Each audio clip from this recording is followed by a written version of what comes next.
Os atributos de Deus. Quais são os principais atributos? D. Está presente em todos os lugares ao mesmo tempo. Salmo 139.7:12, Jeremias 23.23,24. 2. Deus é onisciente, sabe todas as coisas. Salmo 139.16, 147.5. Ele conhece não só o nosso comportamento, mas também todos os nossos pensamentos e o nosso coração. 1. Samuel 16.7, 1 Reis 8.39, Salmos 44.21, Jeremias 17.10. 3. Deus é onipotente, é o Todo-Poderoso e detém a autoridade suprema sobre todas as coisas e sobre todas as criaturas, nos céus, na terra, debaixo da terra, enfim, em todo o universo. Salmos 147.15-18, Jeremias 32.17, Isaías 40.12-31, Mateus 19.26. Lucas 1.37.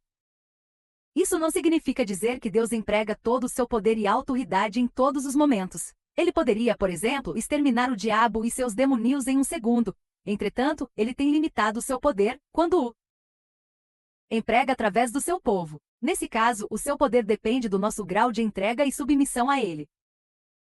4. Deus é eterno. Ele é de eternidade a eternidade. Salmos 90.2, Isaías 40.14, é o princípio e o fim, o que significa que tudo começa e termina com ele. Apocalipse 22.13. Ele não é limitado pelo tempo humano. Salmos 90.4, 2 Pedro 3.8.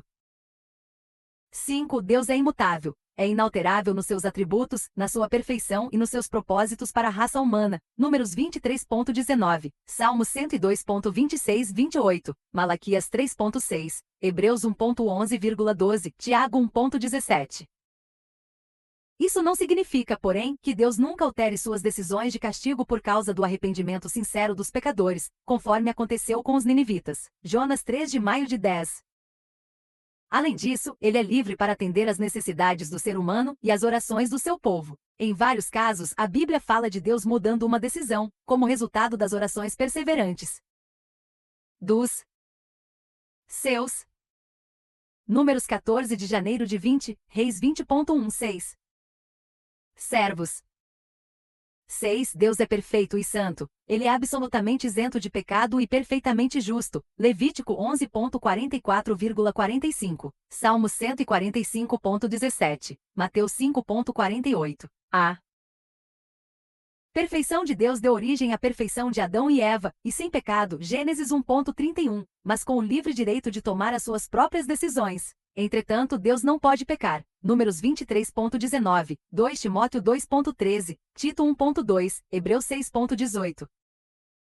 7. Deus é triuno, Deus Pai, Deus Filho e Deus Espírito Santo. São três pessoas distintas, mas um só Deus. Quando João Batista realizou o batismo do Senhor Jesus no Rio Jordão, houve a manifestação da Santíssima Trindade, o Deus Filho sendo batizado, o Deus Espírito descendo em forma de pomba e o Deus Pai falando dos céus. Este é o meu Filho amado em quem me comprazo. Mateus 3.17. Atributos morais de Deus.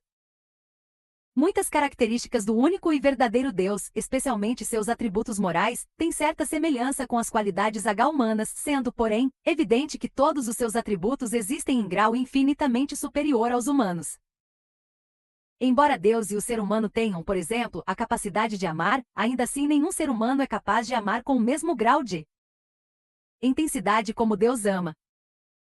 Além disso, devemos ressaltar que a capacidade humana de ter essas características vem do fato de sermos criados à imagem de Deus. Em outras palavras, temos a sua semelhança, mas ele não tem a nossa, isto é, ele não é como nós. Deus é amor. Esta é a definição perfeita de Deus, o João 4.8, e a prova disso está em João 3.16 e Romanos 5.8. O seu amor é dirigido para a humanidade na expectativa de que ela se volte para ele, é dirigido de forma paternal àqueles que se reconciliaram com ele por meio do seu Filho Jesus Cristo. 2. Deus é bom. Tudo quanto Deus criou originalmente era bom, na verdade, era uma extensão da sua própria natureza, Salmos 25.8, 34.8, 106.1. Ele não mudou a sua maneira de ser, pois continua sendo bom para com todos os que o invocam de todo o coração. Salmos 104.10, 28, 145.9. 3. Deus é misericordioso e clemente. Êxodo 34.6, Deuteronômio 4.31, 2 Crônicas 30.9, Salmos 103.8, 145.8. 4. Deus é compassivo. Ser compassivo significa sentir tristeza pelo sofrimento de outra pessoa, com desejo de ajudá-la. Deus, por sua infinita compaixão pela humanidade, providenciou-lhe perdão e salvação. 2 Reis 13.23, Salmo 78.38, 86.15, 111.4. O Senhor Jesus, que era a imagem do Deus invisível, durante o seu ministério terreno demonstrou essa compaixão divina, curando os doentes, libertando os oprimidos, purificando os leprosos, enfim, atendendo a todos os que lhe invocavam, e além disso perdoando os pecadores. Lucas 4.18, Mateus 9.36, 14.14, Marcos 1.41. 5. Deus é paciente e tardio em se irar. Deus expressou essa característica pela primeira vez no Jardim do Éden, após o pecado de Adão e Eva, quando deixou de destruir a raça humana, conforme era o seu direito. Gênesis 2.16,17, Êxodo 34.6, Números 14.18, Romanos 2.4. Ele também demonstrou paciência nos dias de Noé, enquanto a arca estava sendo construída, 1 Pedro 3.20, e continua. Paciente. Com a humanidade pecadora, pois não julga na mesma hora em que a pessoa comete o pecado. Se assim fosse, ninguém se salvaria. Na sua paciência, ele concede a todos a oportunidade de se arrependerem e serem salvos. 2 Pedro 3.9. 6. Deus é a verdade. Deuteronômio 32.4, Salmos 31.5, João 3.33. O Senhor Jesus se identificou como a verdade, João 14.6, e o Espírito Santo é chamado de Espírito da Verdade, João 14.17, 1 João 5.6. Porque Deus é absolutamente fidedigno e verdadeiro em tudo quanto diz e faz, a sua palavra também é chamada de a verdade, 2 Samuel 7.28, Salmos 119.43, Isaías 45.19, João 17.17. De acordo com esse fato, a Bíblia deixa claro que Deus não tolera a mentira, nem falsidade alguma. Números 23.19. Aqueles que são nascidos de Deus falam a verdade, porque Ele é a verdade. Aqueles, porém, que não nasceram de Deus, estes se mantêm filhos do diabo, falam e manifestam o caráter de seu pai. É como disse nosso Senhor: vós sois do diabo, que é vosso pai, e quereis satisfazer-lhe os desejos. Ele foi homicida desde o princípio e jamais se firmou na verdade, porque nele não há verdade. Quando ele profere mentir, fala do que lhe é próprio, porque é mentiroso e pai da mentira. João 8.44. 7. Deus é fiel.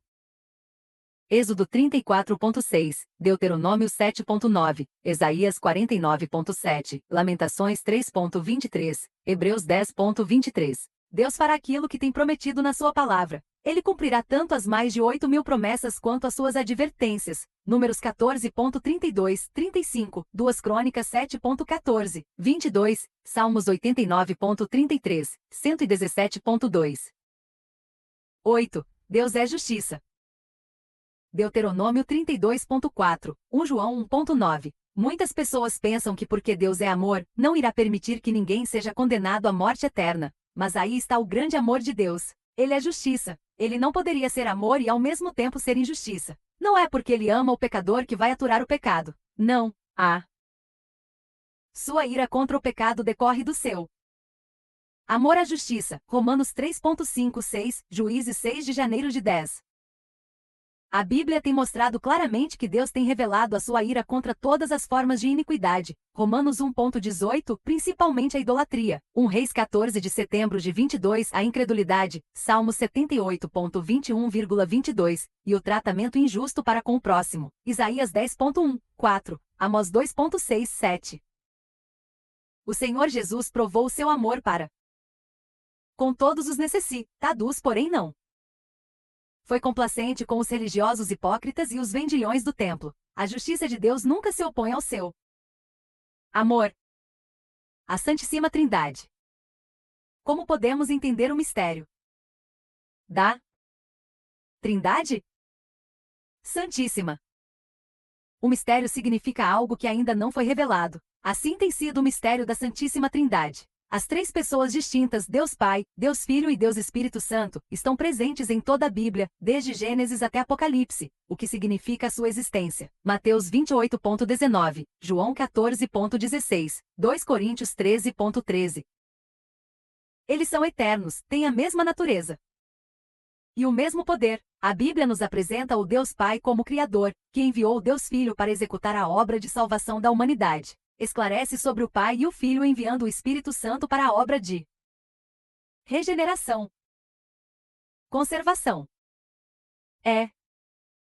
santificação daqueles que aceitam pela fé o Senhor Jesus como Salvador. Essas três pessoas são um só Deus, para que a pessoa possa ter uma vaga ideia desse mistério. Observemos por exemplo, a água. Ela pode estar nos estados líquido, água, gasoso, vapor e sólido, gelo. Possui a mesma essência nos três estados e todas as três são, em natureza, uma só. É importante ter em mente que sempre que surgirem perguntas com respeito às coisas encobertas ou não reveladas da Bíblia, devemos nos confortar com a seguinte palavra de Deus: as coisas encobertas pertencem ao Senhor, nosso Deus, porém as reveladas nos pertencem a nós e a nossos filhos, para sempre. Deuteronômio 29.29. O Deus Pai. Qual era a concepção que o povo de Israel tinha de Deus no Antigo Testamento?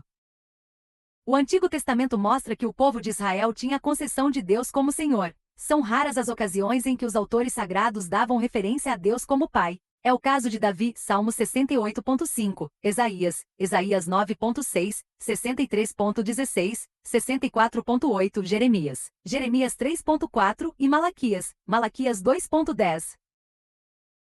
A forma temente dos judeus se referirem a Deus como Senhor Deus, chamando-o de Deus de Abraão, Deus de Isaque e Deus de Israel, mostra claramente que o seu relacionamento com ele era distante, tendo em vista a falta de alguém que estreitasse esse relacionamento. Entretanto, quando nós, cristãos, nos dirigimos a Deus em o nome do Senhor Jesus, e usando como referência o Deus de Abraão, Deus de Isaque e Deus de Israel, cremos que o mesmo Deus que foi fiel àqueles homens também o será para nós. Isso é fé viva, num Deus vivo. Não há nenhuma referência bíblica em que um judeu tenha se dirigido a Deus chamando-o de Pai. Inclusive o próprio Senhor Jesus foi condenado pelo sumo sacerdote judeu, juntamente com os principais sacerdotes, os anciãos e os escribas, porque confessou ser o Filho de Deus. Marcos 14.53, 64. Qual era a concepção que os primeiros cristãos tinham de Deus? Os cristãos primitivos receberam do próprio Filho de Deus a revelação de que Deus é Pai. O Senhor Jesus instituiu a doutrina da paternidade de Deus conforme Mateus 6 de maio de 18. Ele, como a imagem do Deus invisível, Colossenses 1.15, revelou ao mundo a imagem de Deus como Pai Santo, amoroso, misericordioso. No ensinamento aos discípulos sobre como orar, o Senhor Jesus disse: portanto, vós orareis assim: Pai nosso que estás nos céus. Mateus 6.9. Como Deus se revela na Bíblia? Deus se revela na Bíblia das seguintes maneiras. 1.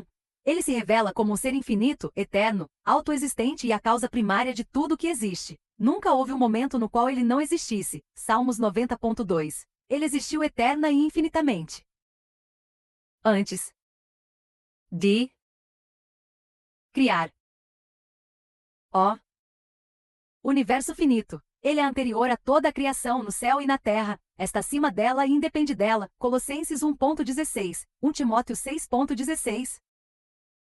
2. Ele se revela como um ser pessoal que criou Adão e Eva à sua imagem. Gênesis 1.26,27. E porque Adão e Eva foram criados à imagem de Deus, podiam se comunicar com ele de modo amoroso e pessoal. 3. Ele se revela como um ser moral que criou tudo bom e, portanto, sem pecado. Após terminar a obra da criação, viu Deus tudo quanto fizera, e eis que era muito bom. Gênesis 1.31. Posto que Adão e Eva foram criados à imagem e semelhança de Deus, eles também não tinham pecado. Este entrou na existência humana a partir do momento em que Adão e Eva desobedeceram à palavra de Deus. Como Deus criou os céus e a terra? Deus criou os céus e a terra usando exclusivamente o poder da sua palavra. Salmos 33.9, 148.5, Isaías 48.13, Romanos 4.17, Hebreus 11.3. Qual o propósito de Deus na criação dos céus e da terra? Deus criou os céus e a terra como manifestação da sua glória, majestade e poder. Salmos 19.1, e para receber a glória e a honra que lhes são devidas. Todos os elementos da natureza, o sol, a lua, as estrelas, as árvores, a chuva e a neve, os rios e os córregos, as colinas e montanhas, todos os animais, rendem louvores a Deus, pois reconhecem a grandeza de sua soberania e criação. Salmos 98.7,8, 148.1-10, Isaías 55.12.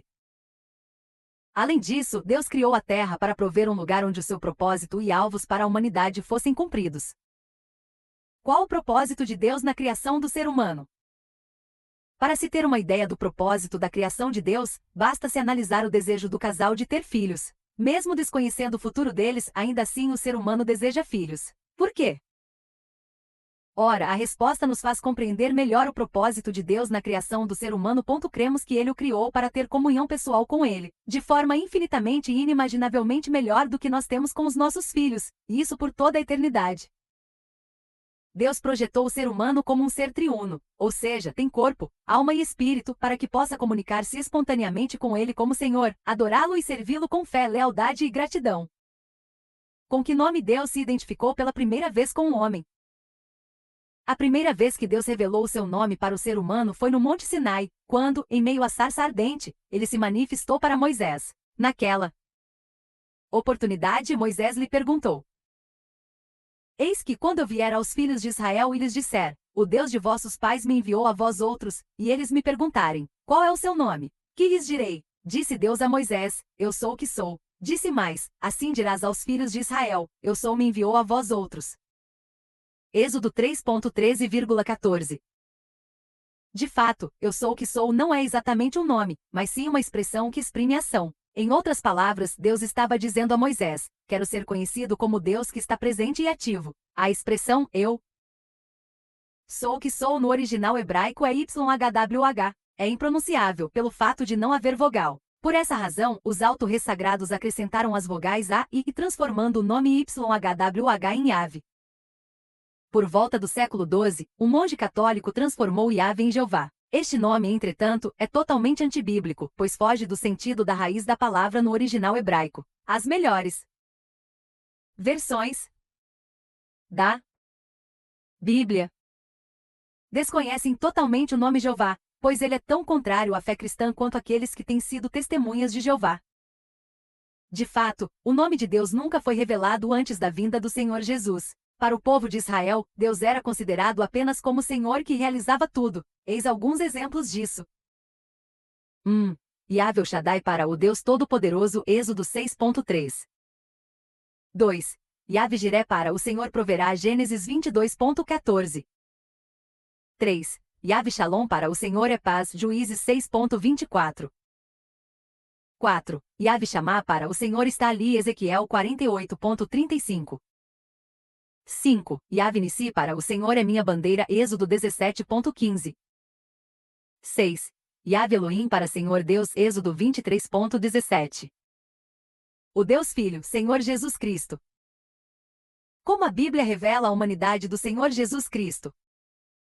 A segunda pessoa da Santíssima Trindade é o Filho Eterno de Deus, o Verbo que se fez carne, João 1.14, e viveu na terra como Jesus Cristo, o Deus homem. Não nos é possível compreender plenamente como alguém pode ser ao mesmo tempo Deus e homem, mas a narrativa bíblica da vida do Senhor Jesus demonstra de maneira clara e transparente que nele se achavam reunidas as naturezas divina e humana. Na ressurreição de Lázaro, por exemplo, ele se afligiu e chorou com as irmãs enlutadas, mostrando assim a sua natureza humana, e como Deus, ele ressuscitou Lázaro dentre os mortos.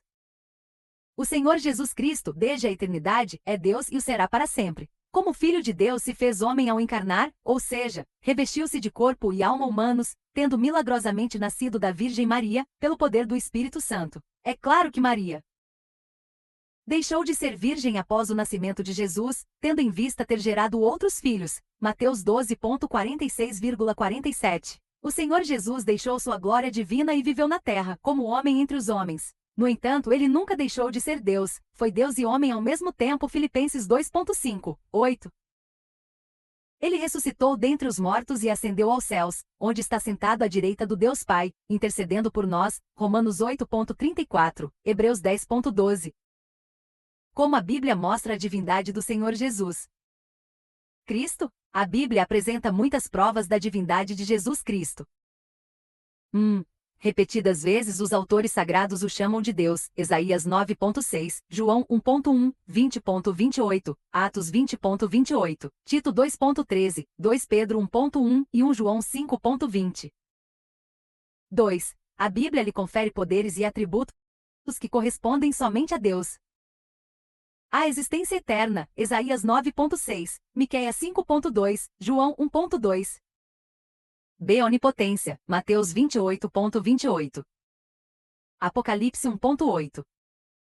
C. Onipresença, Mateus 18:20. 28:20. D. Onisciência, João 2:24,25. E imutabilidade, João 16:15, Colossenses 2:9, Hebreus 13:8. 3. A Bíblia declara que ele faz obras que unicamente Deus pode realizar. A criação, João 1:3,10, Colossenses 1:16. B. O governo do mundo, Isaías 9:6. C. Perdoar pecados, Mateus 9:2. Colossenses 3:13 e Hebreus 1:3. D. Ressuscitar mortos, João 5:28,29. E julgamento do mundo, João 5:26,27, Atos 10:40, 42. 4. A Bíblia declara que a ele deve ser prestado culto, o que somente a Deus é permitido. A. Os apóstolos o adoraram, Lucas 24:52, Apocalipse 1:5, 6. B. Os anjos o adoram, Hebreus 1:6, Apocalipse 5:11, 12. C. Todas as criaturas devem adorar.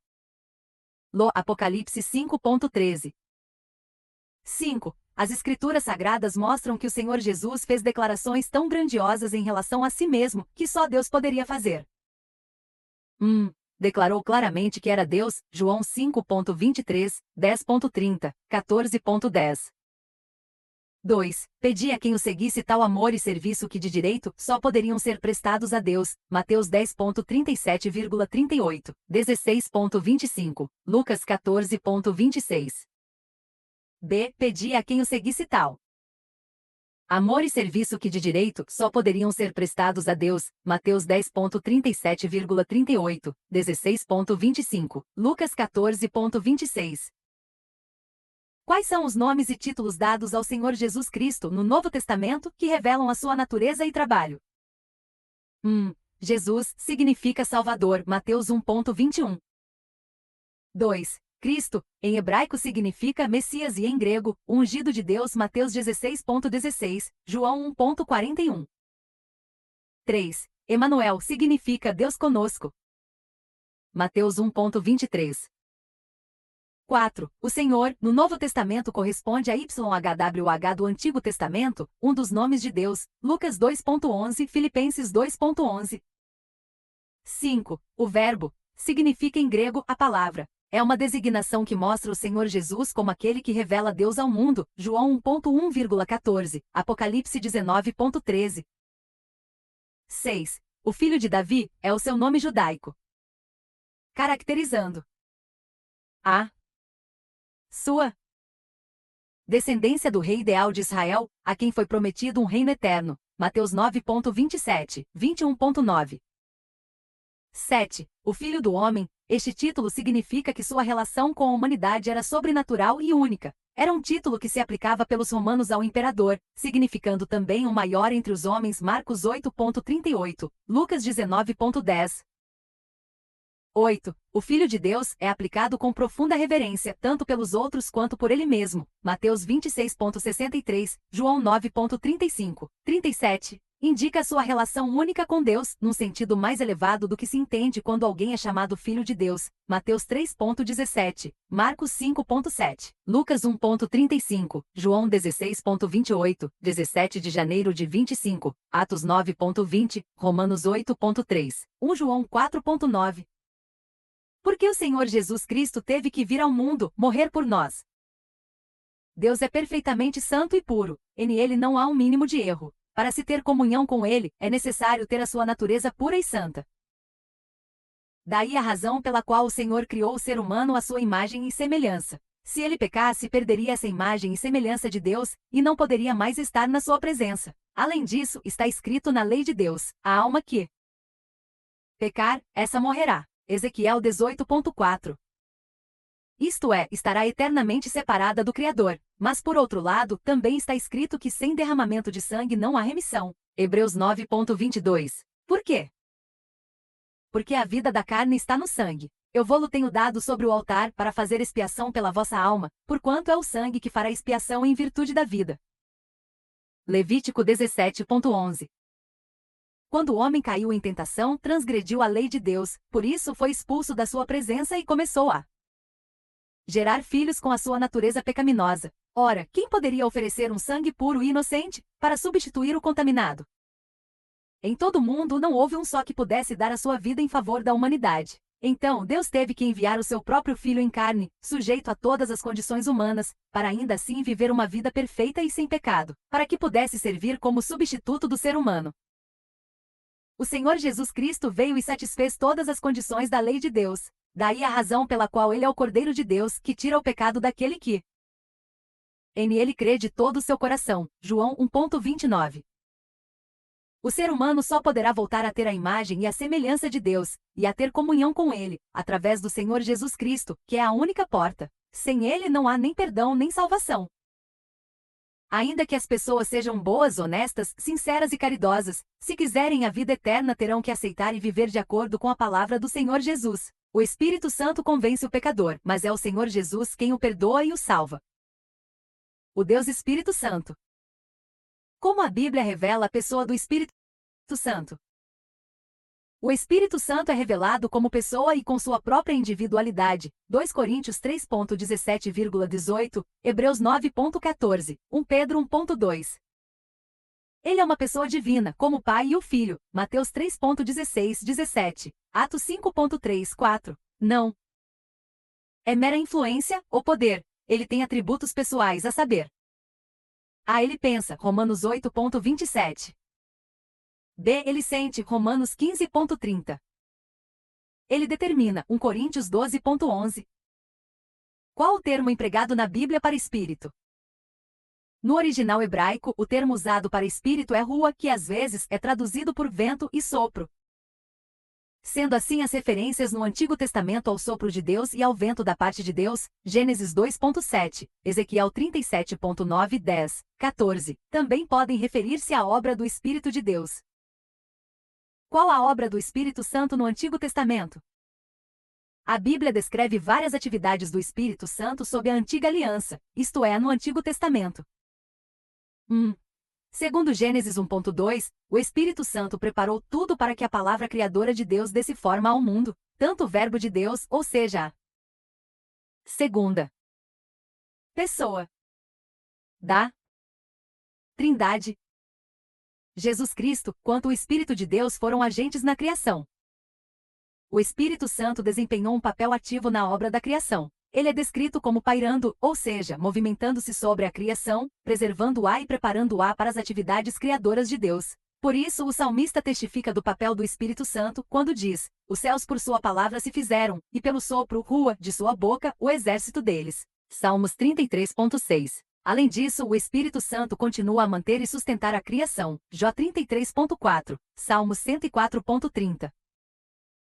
2. O Espírito Santo também é o autor da vida, pois quando Deus criou Adão, foi ele quem soprou no homem o fôlego da vida. Gênesis 2,7. Salmos 33,4.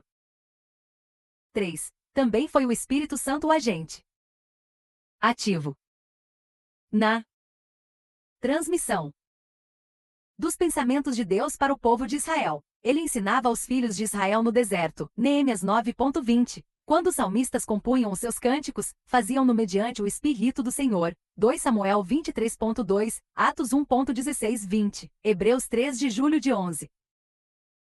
Semelhantemente, todos os profetas eram inspirados pelo Espírito Santo para declarar a sua palavra ou sua vontade para o povo. Números 11:29, 1 Samuel 10.5, 6, 10. 2.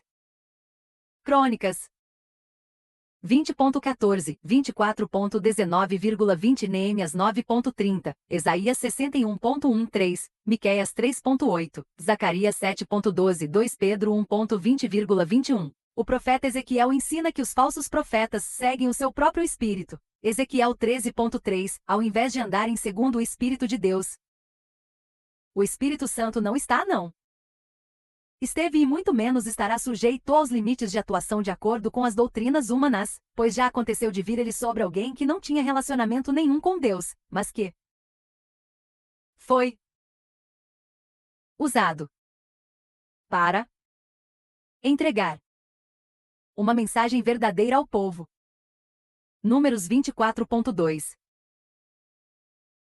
A vinda do Espírito Santo sobre Balaão não equivale à plenitude do Espírito Santo, como no Novo Testamento, Atos 2.1, 4. O Espírito veio sobre ele para fins de revelação, e não para sua confirmação como profeta. Deus, para cumprir seus propósitos, às vezes, usa pessoas que não têm nada com ele. João 11.4952. Quantas pessoas hoje estão salvas, embora tenham sido trazidas por aquelas que não estão salvas? 4. O Espírito Santo fortalecia a liderança de Israel, tanto no deserto quanto na terra prometida. Quando Moisés escolheu, em obediência à ordem de Deus, 70 anciãos para ajudá-lo a liderar os israelitas, Deus tomou do Espírito que estava sobre Moisés, e o colocou sobre eles. Números 11.16, 17. Da mesma forma, quando Josué foi comissionado para suceder Moisés, foi investido de autoridade, pela unção do Espírito Santo. Números 27.18, 20. O mesmo ocorreu com Gideão. Juízes 6.34, Davi 1 Samuel 16.13 e Zorobabel, Zacarias 4.6. Isto significa que sob a antiga aliança, a maior qualificação para a liderança era a unção do Espírito de Deus. 5. O Espírito de Deus também vinha sobre os indivíduos a fim de equipá-los para serviços especiais. José no Egito é um claro exemplo disso. Gênesis 41.38, 40. Com respeito a trabalhos artísticos, na construção do templo, Bezalel e Oliabe receberam a habilidade do Espírito de Deus, não apenas para fazerem, mas também para ensinarem a outros o ofício. Êxodo 31 de janeiro de 11, 35.3035. É importante saber que a unção do Espírito Santo, aqui, não é a mesma coisa que o batismo com o Espírito Santo. Sobre isso veremos mais adiante. 6. O Antigo Testamento mostra que o Espírito Santo vinha sobre um número limitado e selecionado de indivíduos, para executarem uma determinada vontade de Deus. Assim também tem sido a forma de Deus atuar desde Noé até os nossos dias. A partir de um projeto seu para a humanidade, ele escolhe a pessoa certa para executá-lo, e a enche do seu espírito. E se alguém se opõe à pessoa escolhida, opõe-se não a ela, mas àquele que a escolheu. 7. Também podemos encontrar no Antigo Testamento uma consciência de que o Espírito Santo desejava guiar as pessoas no terreno da retidão. O próprio rei Davi dá testemunho disso. Salmo 51.10, 13, 143.10. 8. Podemos notar que no Antigo Testamento, o Espírito de Deus nunca foi derramado sobre o povo de Israel, mas apenas sobre aqueles que tinham uma tarefa a executar, além dos profetas. É verdade que estes profetizaram com respeito a um futuro derramamento sobre todos. Joel 2.28,29. Foi a partir do dia de Pentecostes, Atos 2 de janeiro de 13, que o Espírito de Deus começou a ser derramado sobre todos os que creem exclusivamente no seu Filho Jesus Cristo, como o único Senhor e Salvador. Quais foram as obras do Espírito Santo na vida do Senhor Jesus? O Espírito Santo no nascimento virginal do Senhor Jesus, tanto Mateus quanto Lucas declaram de modo claro, específico e inequívoco, que o Senhor Jesus veio a este mundo como resultado de um ato milagroso de Deus. Foi concebido mediante o Espírito Santo, e nasceu de uma virgem, Maria, Mateus 1,18,23, Lucas 1,27. Devido à sua concepção milagrosa, o Senhor Jesus era perfeitamente santo, Lucas 1,35, isto é, livre de toda e qualquer mácula do pecado. Por isso, ele estava em condições de carregar sobre si a culpa dos nossos pecados e de poder expiá-los, uma vez que ele mesmo não teve nenhum pecado. Se ele tivesse cometido um mínimo de pecado, não poderia servir como sacrifício pelos outros, pois teria necessidade também de um Salvador. A lei de Deus exigia que o animal a ser sacrificado pelo pecado do ofertante fosse macho, e sem defeito algum. O Senhor Jesus tinha que ser perfeito, desde o ventre materno até o último momento de vida, para que o seu sacrifício tivesse valor para nós. Por isso também a unção do Espírito Santo foi de suprema importância para ele. Assim como o Senhor Jesus nasceu do Espírito Santo, os seus seguidores têm que nascer também. João 3,3, 8. 2. O Espírito Santo no batismo do Senhor Jesus Cristo, assim como ele foi batizado nas águas por João Batista, e lá também foi ungido com o Espírito Santo. Mateus 3,16,17, Lucas 3,21,22. Posteriormente ele também batizaria seus discípulos com o Espírito Santo, tanto no dia de Pentecostes quanto durante toda a era da sua igreja. Lucas 3,16, Atos 1,4, 5, 2,33, 38,39. O Espírito de Deus veio sobre ele em forma corpórea de uma pomba, dotando-o de grande poder para levar a efeito o seu ministério, inclusive a obra de redenção, assim como o Senhor Jesus recebeu a unção do Espírito Santo. Quando este veio sobre ele, também os cristãos devem buscar e receber a mesma unção do batismo com o Espírito Santo. 3. O Espírito Santo conduziu o Senhor Jesus para o deserto. Logo após o seu batismo, o Senhor Jesus foi levado pelo Espírito de Deus ao deserto, para ser tentado pelo diabo. Mateus 4,1. Foi pelo fato de estar cheio do Espírito Santo que o Senhor Jesus conseguiu resistir firmemente ao diabo, e vencer todas as tentações que lhe foram apresentadas, e da mesma forma pela qual ele resistiu às suas ofertas também. Os servos que têm o Espírito de Deus têm poder e obrigação de fazê-lo. 4. O Espírito Santo no ministério do Senhor Jesus. Quando o Senhor Jesus fez referência ao cumprimento da profecia de Isaías acerca do poder do Espírito Santo sobre ele, usou também a mesma menção bíblica para anunciar o tripé básico do seu ministério. E pregação do reino de Deus. Segunda, cura divina. Terceira liberação, Isaías 61,1,2, Lucas 4,16, 19. O Espírito Santo ungiu o Senhor Jesus. O capacitou para sua missão. Ele era Deus, João 1,1, mas também era homem, 1 Timóteo 2,5. Como ser humano dependia da ajuda e do poder do Espírito Santo para cumprir as suas responsabilidades diante de Deus, Mateus 12,28, Lucas 4 de janeiro de 14, Romanos 8,11, Hebreus 9,14. Somente como homem ungido pelo Espírito o Senhor Jesus podia viver, servir e proclamar o Evangelho, Atos 10,38. Ora, se o Senhor Jesus, Filho de Deus, precisou da unção do Espírito Santo para realizar o seu ministério, imagine nós, frágeis seres humanos. 5. O Espírito Santo na ressurreição do Senhor Jesus, mediante o poder do Espírito Santo. O Senhor Jesus ressuscitou dentre os mortos e assim foi indicado como verdadeiro Messias e Filho de Deus, Romanos 1,3, 4. Da mesma forma como o Espírito Santo ressuscitou o Senhor Jesus, ressuscitará também aqueles que ouviram e praticaram a sua palavra. Romanos 8,11.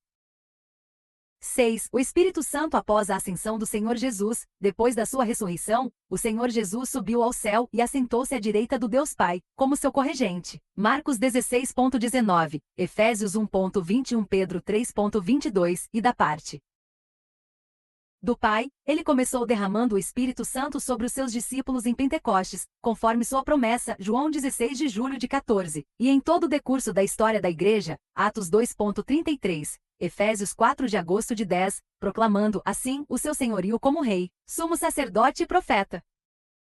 Quais são as obras do Espírito Santo na vida do cristão? O ministério do Espírito Santo na vida daqueles que obedecem à palavra de Deus é inumerável. A primeira obra dele na pessoa é fazê-la nascer de novo. Ou concebê-la. Conforme aconteceu com o Senhor Jesus, João 3,36. Ele é a pessoa que convence o ser humano do pecado, João 16,7, 8. Em seguida, lhe revela a única pessoa que pode salvá-la, o Filho. É ele quem revela a verdade a respeito do Senhor Jesus, João 14,17, 26, e nos faz membros do seu corpo, 1 Coríntios 12,13. Quando ocorre o novo nascimento, o cristão recebe imediatamente o Espírito Santo, João 3,3, 6, 20,22, tornando-se coparticipante da natureza divina, 2 Pedro 1,4, e logo o Espírito de Deus passa a habitar dentro do convertido, que por sua vez passa a viver sob a sua influência santificadora, Romanos 8,9, 1 Coríntios 6,19. É a partir daí que o Espírito Santo realiza o seguinte: a santifica, ou seja, purifica, dirige e guia o seu servo a uma vida separada da escravidão do pecado, Romanos 8,2, 4, Gálatas 5,16, 17, 2 Tessalonicenses 2,13. B. Testifica ou confirma que a pessoa é filha de Deus, Romanos 8,16.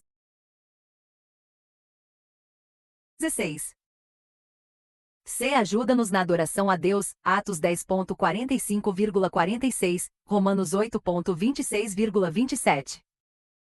D. Intercede por nós quando clamamos a Deus, Romanos 8,26,27.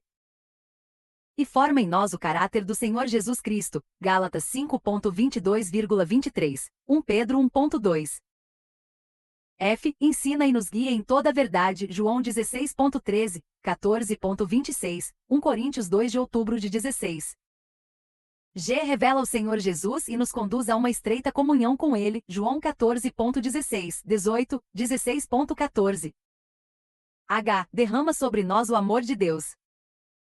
Romanos 5,5 nos alegra, consola e ajuda, João 14,16, 1 Tessalonicenses 1,16. E convence do pecado, da justiça e do juízo. Quando ele vier, convencerá o mundo do pecado, da justiça e do juízo. Do pecado, porque não creem em mim, da justiça, porque vou para o Pai, e não me vereis mais, do juízo, porque o príncipe deste mundo já está julgado. João 16 de agosto de 11. É o Espírito Santo quem convence a pessoa dos seus pecados, sendo que o principal deles é o não reconhecimento do Senhor Jesus Cristo como o único Senhor e Salvador. Atos 2,37, 38. É ele quem revela ou apresenta aos seres humanos que Jesus Cristo é o Filho de Deus, o único capaz de justificá-los diante de Deus Pai através da fé. Hebreus 10,38.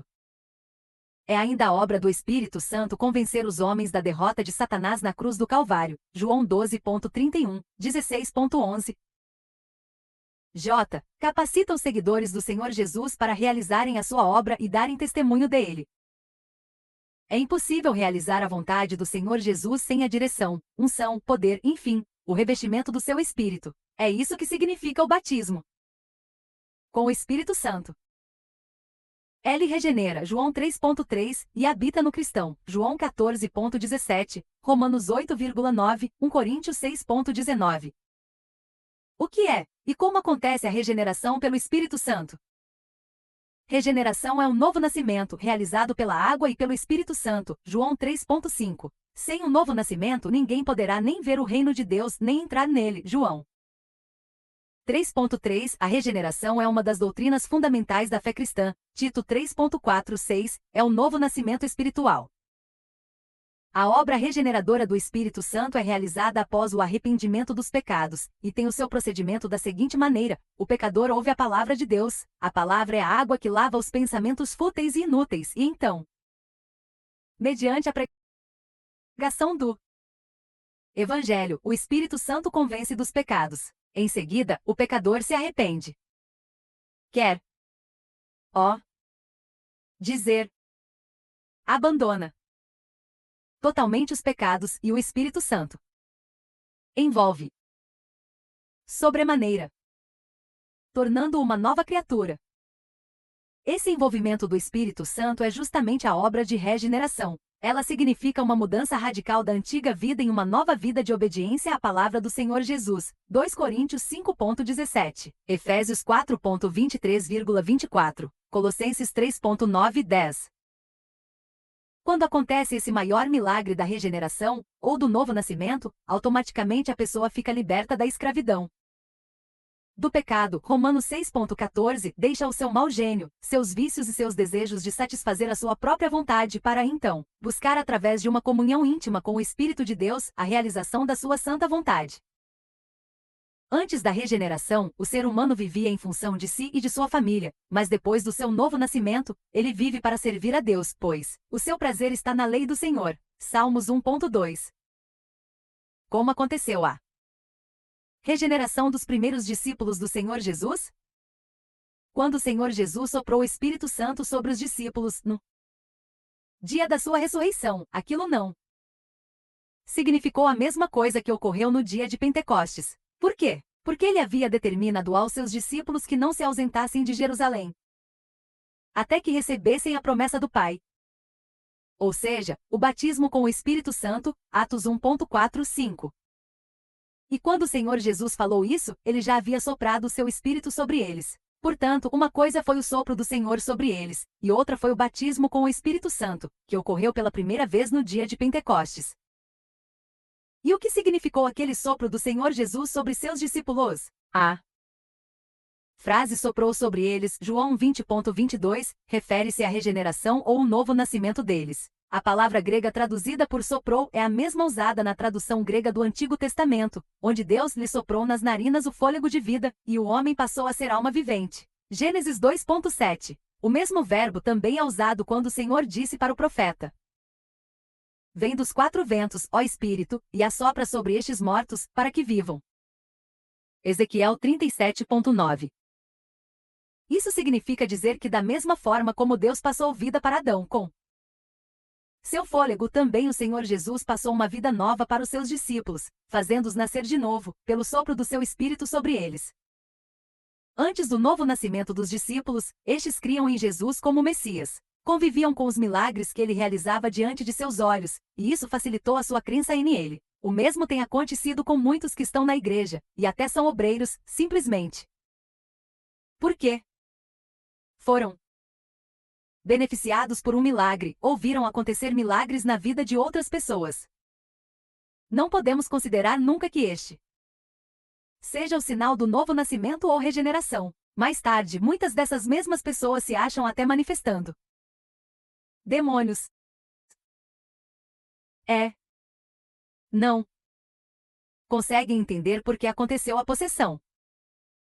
Ora, isso ocorreu com Judas Iscariotes, que permitiu que o diabo enchesse o seu coração. Lucas 22,3. Aconteceu com Pedro, que negou Jesus 3 vezes antes que o galo cantasse. Mateus 26,34. Todos os demais discípulos abandonaram o Senhor quando ele foi preso. Por quê? Porque não haviam se convertido, apenas se convencido. Mas depois que foram regenerados pelo Espírito Santo, através do sopro do Senhor Jesus, a vida deles se transformou de tal forma que passaram a enfrentar o diabo e todo o seu inferno, simplesmente por causa de terem nascido de Deus. E quem nasce de Deus vence tudo. 1 João 5,4. Foi a partir daí que a igreja primitiva nasceu. O que significa o batismo no Espírito Santo e qual a sua finalidade? O batismo no Espírito Santo, a promessa do Pai dada pelo Filho, Atos 1,4 significa revestimento de poder. Lucas 24,49, com a finalidade de se testemunhar da ressurreição do Senhor Jesus Cristo, pois como os cristãos poderiam dizer que o Senhor Jesus ressuscitou e está vivo, para salvar os que creem nele, se não recebem o mesmo Espírito que o ressuscitou? Impossível. Por essa razão, o batismo com o Espírito Santo se torna imprescindível, para que o cristão seja testemunho vivo do Senhor Jesus em todo o mundo. Atos 1,8. Quais são as evidências do batismo no Espírito Santo? O primeiro sinal do batismo no Espírito Santo é o fruto. Em outras palavras, quando o Espírito de Deus vem sobre uma pessoa cristã, ele faz aparecer nela as virtudes dele. Quando uma árvore é má, produz maus frutos, mas quando é boa, produz bons frutos. Da mesma forma acontece com o ser humano. Por exemplo, quando ele tem um espírito imundo, os frutos da sua vida são inimizades, conflitos, vícios, inveja, prostituição, impureza, adultério, ira, tristeza, dor de cabeça constante, medo, nervosismo, insônia, etc. Após receber o batismo no Espírito Santo, imediatamente o seu Portamento em casa, no trabalho, na rua, na igreja, enfim, em qualquer lugar, passa a ser sempre de acordo com o caráter de Deus, ou seja, amor. Esse amor é um interesse maior em querer que o seu semelhante seja salvo. Por essa razão, a pessoa selada com o Espírito Santo não mede esforços ou sacrifícios em procurar salvar almas. 1 Coríntios 13, Efésios 5.2. 2. Alegria. Essa alegria não vem do exterior, mas nasce no mais profundo da alma, mediante a comunhão íntima com Deus. Salmos 16.11, 51.12, João 16.20 e nada, absolutamente nada, pode arrancá-la do coração dos revestidos com o Espírito Santo. 3. Paz. Essa paz não é algo momentâneo, mas um estado permanente de tranquilidade, serenidade e confiança de que a sua vida está nas mãos de Deus. E quaisquer que sejam as tempestades ou os problemas, a paz nunca desaparecerá. João 14.27. 4. Longanimidade significa paciência. A pessoa selada com o Espírito Santo sabe esperar, pois esse é o caráter do próprio Deus. Êxodo 34.6, 1 Tessalonicenses 5.14. 5. Benignidade. O cristão que possui essa virtude nunca quer magoar ou provocar dor em ninguém. Efésios 4.32. Colossenses 3.12 e 13. 6. Bondade. É a qualidade daquele que é bom, e isso é expresso através de atitudes de bondade. Romanos 2.4. Uma pessoa bondosa sempre está pensando em como ajudar o seu semelhante. 7. Fidelidade. Em uma das melhores versões da Bíblia, a King James Version, o fruto aqui relacionado é fé. Isso significa que a fidelidade está relacionada com a fé. De fato, a fidelidade é a observância da fé, a lealdade constante e inabalável para com quem estamos unidos por uma aliança. Essa virtude não é nada relevante para aqueles que não têm o batismo no Espírito Santo. Entretanto, para os revestidos com o poder do alto, ela sempre é levada a sério e praticada. 8. Mansidão. Basicamente, a mansidão é observada através de um caráter manso, brando e sossegado. Porém, isso não significa dizer que o manso não venha a se irar também, e quando necessário, submeter-se humildemente.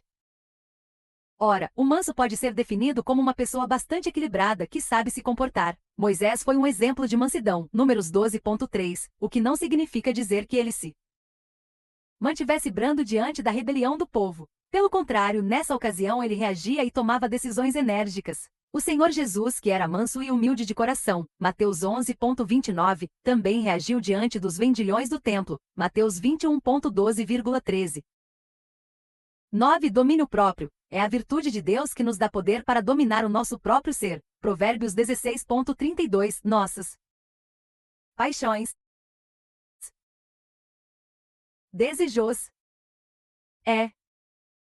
concupiscência. 1 Coríntios 7.9, Tito 1,8.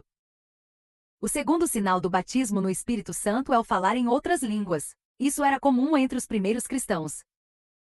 Atos 2.4, 10.45, 47, 19.6, e o é nos dias atuais, até o arrebatamento da igreja. O falar em outras línguas é a manifestação sobrenatural do Espírito Santo, ou seja, é uma expressão vocal inspirada por ele, mediante a qual o célado fala numa língua que nunca aprendeu. Atos 2.4, 1 Coríntios 14.14,15. Essas línguas podem ser humanas ou atualmente faladas, Atos 2.6, ou desconhecidas na terra, 1 Coríntios 13.1. Desde o dia de Pentecostes, Deus relacionou falar em outras línguas ao batismo no Espírito Santo.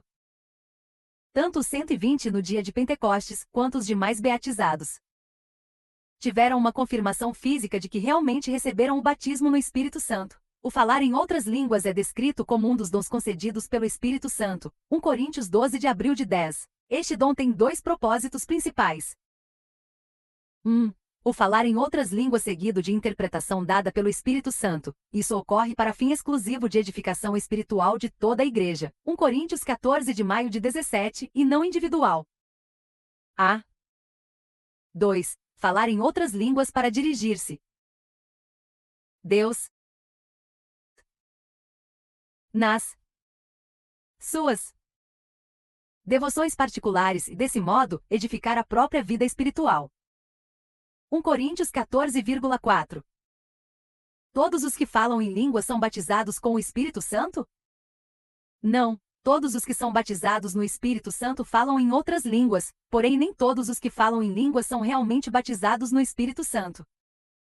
Por quê? A verdade é que os demônios sabem imitar as línguas estranhas dos verdadeiros batizados. Muitas pessoas têm sido enganadas por eles. É por isso que o Espírito Santo, através do apóstolo João, nos exorta a provar os espíritos. Como? Se a pessoa fala em línguas, mas a sua vida não condiz com aquilo que crê, então é porque há algo de errado dentro dela. Como exemplo, podemos observar o fato da pessoa falar em línguas, mas tendo pelo menos um desses sintomas: insônia, medo, nervosismo, dores de cabeça constantes, desmaios, tonteiras, vícios, audição de vozes, visão de vultos, desejo de suicídio, depressão, tristeza, cúmplices, vida profissional ou conjugal amarrada, dentre outros. Nesses casos, certamente ela está possuída por um espírito enganador. Essa entidade maligna tem feito com que ela pense que isso é normal, e que deve aceitar essa situação. Nosso conselho é que a pessoa nunca fale em línguas até que aconteça uma total e completa libertação de todos esses problemas. Muitos, no afã de falar em línguas, têm forçado uma situação favorável aos espíritos enganadores. Por isso, quando a pessoa buscar o batismo com o Espírito Santo, deve buscar a sua presença e procurar exaltá-lo de todo o seu coração, e não falar em línguas. Coríntios 14,4. Além disso, nunca deve se preocupar com falar em outras línguas, porque isso é tarefa exclusiva do Espírito Santo. E quando ele dá esse dom, ele o faz naturalmente. É importante lembrar, o Senhor Jesus é quem batiza com o Espírito Santo, e ele tem mais interesse que a pessoa seja batizada do que ela mesma. O que significa dom do Espírito Santo e qual é o seu objetivo? A palavra dom quer dizer presente ou dádiva. Os dons do Espírito Santo são concessões espirituais de capacidade divina, emprestadas aos servos para a execução da vontade do Senhor. A ministração dos dons espirituais é executada pelo Espírito Santo, através dos servos que têm comunhão com ele, e que renunciam à própria vida para servi-lo. A manifestação dos dons do Espírito Santo visa a um fim proveito só e a edificação da Igreja, 1 Coríntios 12.7, 14.26, sendo esta última o propósito principal de todos os dons espirituais. O termo edificar, biblicamente, significa fortalecer e promover a vida espiritual, a maturidade e o caráter santo. Essa edificação é uma obra do Espírito Santo, através dos dons espirituais, pelos quais os cristãos desenvolvem o exercício da fé, que conduz à salvação eterna. Romanos 8.13, 14.7, 8. Como se classificam os dons do Espírito Santo? Os dons espirituais se classificam em A. Dons de revelação, palavra de sabedoria, palavra de conhecimento e discernimento de espíritos. B. Dons de poder, fé, curas e operação de maravilhas. C. Dons de inspiração, profecia, línguas, interpretação de línguas. 1 Coríntios 12 de agosto de 10. Como são definidos os 9 dons do Espírito Santo? 1. Dom da palavra de sabedoria. Trata-se de uma revelação da sabedoria de Deus, mediante uma situação ou problema específico. É claro que essa sabedoria não tem relação com a do mundo. Uma pessoa, por exemplo, pode não ter nenhuma cultura, e ainda assim ser usada pelo Espírito Santo para externar uma mensagem sábia, que venha ao encontro da necessidade da Igreja. Atos 6.10, 1 Reis 4.29, 34, Daniel 1.17. Não se trata da sabedoria comum de Deus, para o viver diário, que se obtém pela oração e o diligente estudo e meditação nas coisas de Deus e na sua palavra. Tiago 1.5. 2. Dom da palavra da ciência ou do conhecimento. É uma mensagem inspirada pelo Espírito de Deus, que revela ciência ou conhecimento a respeito de pessoas, circunstâncias ou verdades bíblicas. Atos 5 de janeiro de 10. 3. Dom da fé. Não se trata da fé para a salvação, mas de uma fé sobrenatural e específica, para capacitar o servo na realização de coisas extraordinárias e milagrosas. Esse é o tipo de fé, por exemplo, que faz ressuscitar mortos, cegos enxergarem o sol parar, descer fogo do céu, etc. É a fé que frequentemente opera em conjunto com outras manifestações do Espírito Santo, como as curas e operações de milagres. Poderíamos também dizer que esse tipo de fé é uma manifestação pessoal do próprio Espírito de Deus, que opera no coração do seu servo, para a realização de algo extraordinário, para a glória do Senhor Jesus Cristo. Mateus 17.20, Marcos 11.22, 24, Lucas 17.6. 4. Dons de curar. Esses dons são concedidos à Igreja para a restauração da saúde física por meios divinos e sobrenaturais. Mateus 4.2325, 10.1, Atos 3.6, 8, 4.30. O fato da Bíblia falar em dons de curar, ou seja, no plural, indica curas de diferentes tipos de enfermidades, e sugere que cada ato de cura venha de um dom especial de Deus. Ainda que nem todos tenham os dons de curar, entretanto, todos os que creem em Jesus têm o direito de orar pelos enfermos, e mediante a fé de cada um, a saúde será restabelecida. 5. Dom de operação de milagres. Tratam-se de atos sobrenaturais de poder, que intervêm nas leis da natureza. Josué 3.13, 17, 1 Reis 17 de setembro de 16, Atos 5 de dezembro de 15, 9.14, 19.11. 6. Dom de profecia. Este tem sido o dom mais confundido no meio da Igreja. Devido à falta de orientação bíblica e discernimento espiritual, muitos cristãos sinceros têm sido enganados e até destruídos pelos espíritos enganadores, os quais, usando o sexo feminino em geral, tem transformado a casa de Deus num verdadeiro centro espírita evangélico. Assim como esses mesmos espíritos enganadores têm possuído pessoas, fazendo-as falar em línguas e pensar que foram batizadas no Espírito Santo, também tem usado cristãos convencidos, para predizer o futuro dos cristãos recém-convertidos realizar casamentos incompatíveis, orientar em negócios e viagens, etc. A pessoa possuída por um enganador torna-se instrumento do diabo para neutralizar a obra de Deus, não apenas na vida de quem profetiza, mas também na de todos os cristãos sinceros, apesar de inexperientes. Quando uma pessoa se converte, torna-se tal qual uma criança recém-nascida, e enquanto não crescer espiritualmente, vai sempre necessitar de cuidados especiais, pois qualquer ventinho doutrinário soprado pelo inferno poderá lhe ser fatal. O diabo sabe que todo novo convertido deseja mais e mais conhecimento das coisas de Deus, e é justamente aí que os espíritos enganadores se lhes apresentam, como se viessem de Deus. O dom de profecia não significa predição do futuro, pois tanto no Antigo quanto no Novo Testamento profetizar não é adivinhar o futuro, mas sim revelar a vontade de Deus, exclusivamente com a finalidade de edificar, exortar e consolar. 1 Coríntios 14.3. Além disso, a mensagem profética convence e julga, tornando manifestos até os segredos do coração. 1 Coríntios 14.24,25.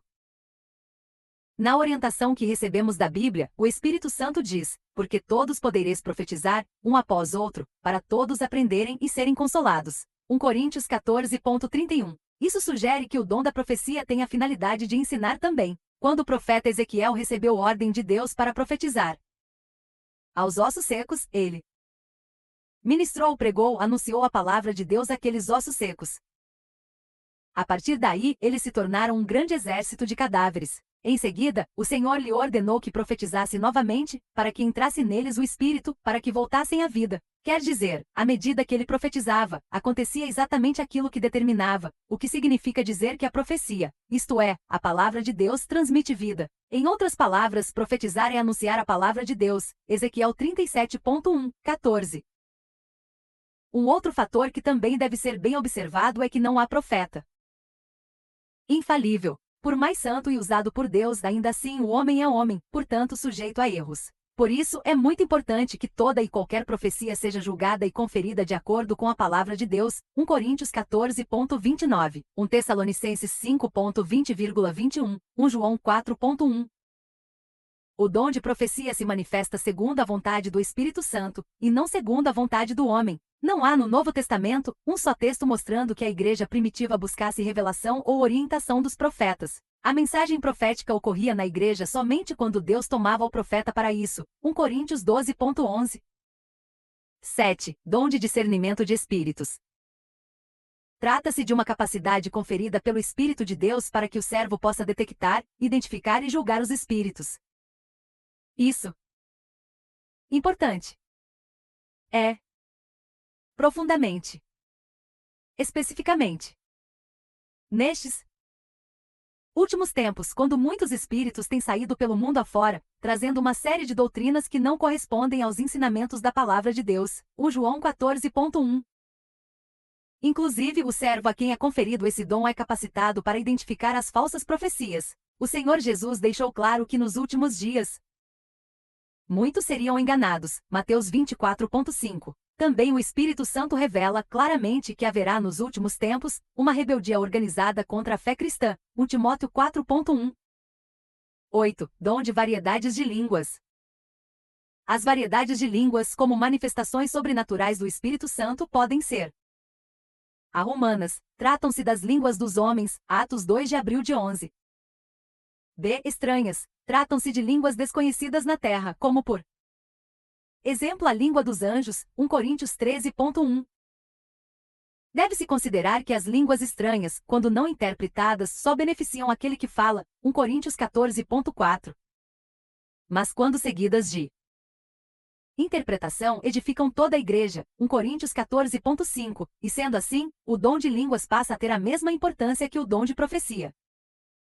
Contudo, ainda que a pessoa não saiba o significado da língua que pronuncia, mesmo assim deve exercitar o falar em línguas, para sua própria edificação. Além do que, quando ela ora em línguas, ora em espírito, e Deus a entende por outro lado, ela pode orar com entendimento, o que significa orar, cantar, louvar usando a própria mente, 1 Coríntios 14,15.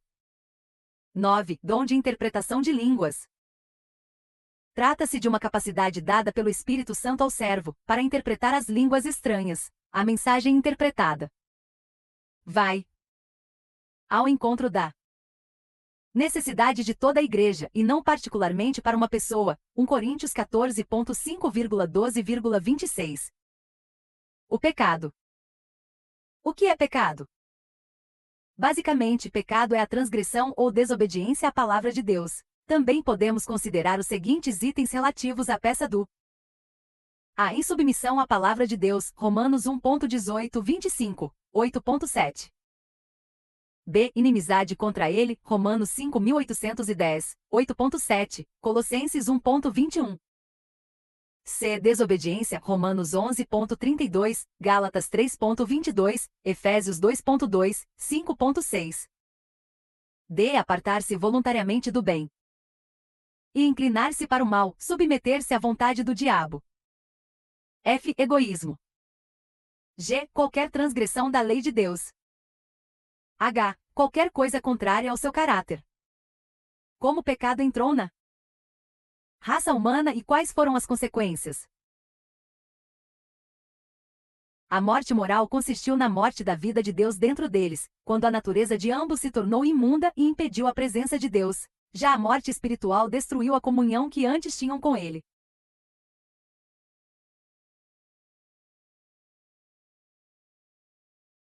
Como o pecado entrou na raça humana e quais foram as consequências? O pecado original na raça humana aconteceu quando Adão e Eva desobedeceram à palavra de Deus, Gênesis 3,16. Imediatamente após eles terem pecado, aconteceu a morte moral e espiritual, Gênesis 2,17, ao passo que a morte física veio posteriormente, Gênesis 5,5. A morte moral consistiu na morte da vida de Deus dentro deles, quando a natureza de ambos se tornou imunda e impediu a presença de Deus. Já a morte espiritual destruiu a comunhão que antes tinham com ele. Esse mesmo processo de destruição tem acontecido também com muitos que outrora foram cheios do Espírito Santo, mas que se deixaram levar pelo egoísmo e caíram em desobediência à palavra de Deus. Quando o cristão comete pecado, imediatamente vem a tristeza no seu coração. Se ele não se arrepender daquele pecado, pode até perder a sua salvação. Por causa do pecado, Adão e Eva foram expulsos da presença de Deus. Ora, quando se está perto de Deus, automaticamente se está longe do diabo, e quando se está longe de Deus, se está perto do diabo. Com isso, Adão e Eva passaram a viver na presença de Satanás e sujeitos à sua vontade. Consequentemente, todos os descendentes deles entraram neste mundo com a mesma natureza pecaminosa. Eclesiastes 7,20, Romanos 5,12 e 1 João 1,8. Assim sendo, Adão e Eva deram origem à lei do pecado e da morte sobre a totalidade da raça humana. Romanos 8,2, 1 Coríntios 15,21,22. Como a lei do homem rege a vida das nações, também a lei de Deus rege a vida dos seres humanos que ele criou. A transgressão da lei de Deus é, no mínimo, a rebelião contra o próprio Criador, a punição para os transgressores da lei divina. Esta punição é a morte eterna. Além de transgredir a lei de Deus e entristecê-lo, qual é o grande mal que o pecado faz ao próprio pecador? O pecado não somente ofende a Deus, mas além disso se volta contra o próprio pecador, da seguinte forma: anula a fé do pecador, pois uma vez concebido o pecado imediatamente dá origem à dúvida e esta, por sua vez, neutraliza a ação da fé. B. O pecado concebido sempre é como uma semente plantada, cedo ou tarde, dará os seus frutos. O consumo de bebida alcoólica, cigarros e tóxicos, por exemplo, causa incuráveis acidentes, doenças no trânsito, distúrbios emocionais, etc. Muitas crianças estão morrendo de câncer por culpa do cigarro usado pela mãe quando na gestação delas. C. O pecado escraviza o pecador de tal forma que este passa a viver em função daquele. É o caso das pessoas que são presas aos vícios e não conseguem reunir forças para se livrarem deles. De fato, todo pecado tem um espírito, oriundo de Satanás, que obriga o pecador a fazer sua vontade. D. O pecado obscurece a mente humana e impede o discernimento. O espírito do pecado sempre leva o pecador a uma má escolha. O pecador se torna cego espiritualmente e passa a viver nas trevas, ficando impedido de compreender a vontade de Deus para sua vida. E o pecado é uma herança maldita que os pais deixam para os filhos. F. O resultado do pecado é a morte eterna. Romanos 6:23. Qual é o único caminho capaz de nos livrar da maldição do pecado? É a constante fé no Senhor Jesus Cristo, acompanhada de arrependimento. Essa fé não é tão somente acreditar no Senhor Jesus, ou mesmo ter um sentimento de pesar pela sua morte na cruz, não. A qualidade da fé no Senhor Jesus que salva tem que ser acompanhada do sacrifício, até da própria vida. Mateus 10:37-39. A pessoa que quer se ver livre do espírito do pecado tem que se esvaziar de si mesma, através da humilhação diante de Deus, e viver uma vida totalmente afastada do pecado, e se possível daqueles que vivem no pecado. O pecado somente pode ser removido pela substituição, isto é, alguém que não tenha pecado tem que morrer com o pecado de quem pecou, ou seja, substituir o pecador e morrer com o seu pecado. Este é o único caminho, e foi exatamente isso que o Senhor Jesus fez por toda a humanidade. Porém, somente aqueles que o aceitam como seu substituto é que são salvos. A única maneira do ser humano escapar da maldição do pecado é através do Senhor Jesus Cristo. Ele, mediante a sua morte, reconciliou-nos com Deus e, assim, desfez a separação e alienação espirituais resultantes do pecado. Pela sua ressurreição ele venceu e aboliu o poder de Satanás, do pecado e da morte eterna. Qual é o maior e mais abominável de todos os pecados? É a rejeição e desprezo pela oferta de Deus à humanidade, ou seja, Jesus Cristo. Cada um que rejeita o Filho de Deus como Senhor e Salvador comete o mais grave pecado. Porque somente o Senhor Jesus Cristo tem poder para salvar o pecador. Porque ele, despojando-se da sua majestade divina, desceu do seu trono de glória, vestiu-se de carne humana, viveu entre nós e nunca pecou.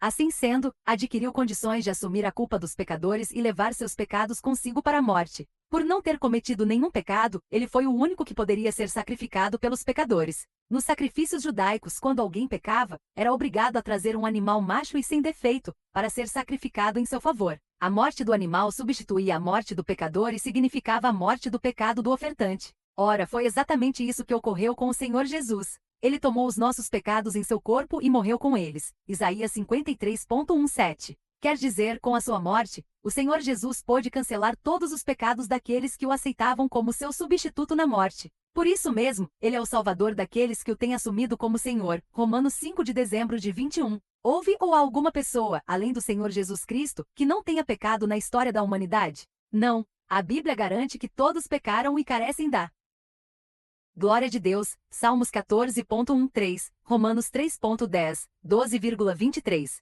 Aquele que diz que não tem pecado não somente engana a si mesmo, mas também considera Deus como mentiroso. 1 João 1:8,10. A doutrina católica romana ensina que o Papa é infalível, ou seja, não peca nunca. Mas o texto sagrado diz claramente que aquele que diz que não tem pecado faz Deus mentiroso, e a sua palavra não está nele. Por causa deste e outros pontos doutrinários, concluímos que a Igreja Católica não tem absolutamente nada com o Senhor Jesus Cristo. Qual é a situação espiritual de uma criança com respeito ao pecado? Quando Adão e Eva desobedeceram à palavra de Deus, a natureza deles passou a ser pecaminosa. A partir daí, os seus filhos nasceram com a mesma natureza. Portanto, toda criança nasce com natureza pecaminosa, o que não significa dizer que ela nasça pecadora. Ainda que uma criança tenha esta natureza, entretanto, ela é inocente até o momento que comete o pecado. Marcos 9:36,37. Porém, para que ela cometa pecado é preciso que passe da idade da inocência para a idade da razão, ou seja, a idade em que ela raciocina e tem